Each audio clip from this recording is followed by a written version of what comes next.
Сәлеметсіздер ме оқушылар? Бүгінгі сабағымыздың тақырыбы файлдар мен бумалармен жұмыс істеу. Алдымен өткен сабақты еске түсірейік. Бума деген не? Файл атауы неше символдан тұрады? Балалар, бүгінгі сабақта үйренетініміз файлдар мен бумаларды көшіру, жылжыту және жою. Контексттік мәзірді пайдалану. Файл және бумамен қалай жұмыс жасаймыз? Контексттік мәзірді пайдалану арқылы бума мен файлды жоюға, қажет орынға жылжытуға, көшіруге, тағы басқа жасауға болады. Файл мен буманы жою үшін бірінші контексттік мәзірден жою командасын таңдаймыз. Екінші, шыққан сұхбат терезесінен «Я» батырмасын басамыз.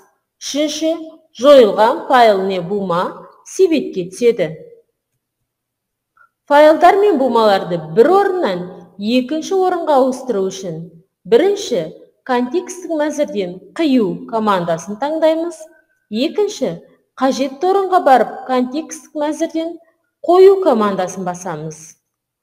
Файлдар мен бумаларды көшіру үшін бірінші, контексттік мәзірден көшіру командасын таңдаймыз.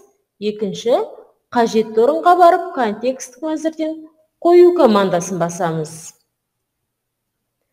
Балалар, есте сақтайық.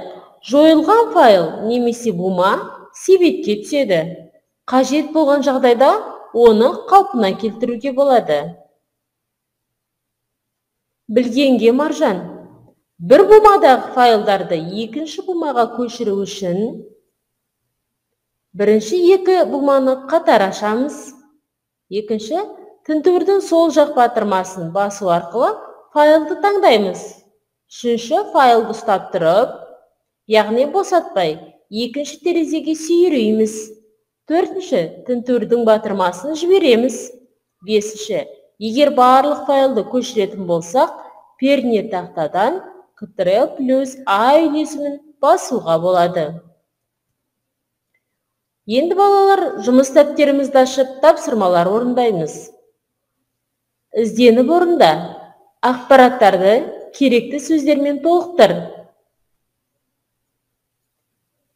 Контексттік мәзірді пайдалану арқылы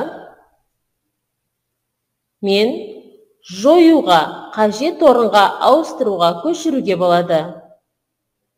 Файлдар мен бумаларды бір орыннан екінші орынға ауыстыру үшін контексттік мәзірден командасын таңдаймыз. Осы текстке керекті сөздер: бума, файлды қию. Ойланып орында. Файлды жоюға, қиюға, көшіруге болатын командаларды мына белгі арқылы белгіле.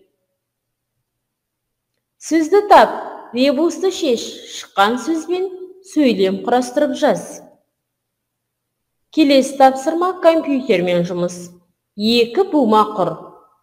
Жұмыс үстеліне тінтуірдің оң жақ батырмасын басып, құру, бума командалар арқылы екі бума құр. Бумаларға оқулық, дәптер атауларын бер. Тінтуірдің көмегімен бумалардың орнын ауыстырып көр. Сонымен балалар, бүгінгі сабағымызды бағдаршам арқылы қорытындылайық. Сабағымыз аяқталды. Сау болыңыздар.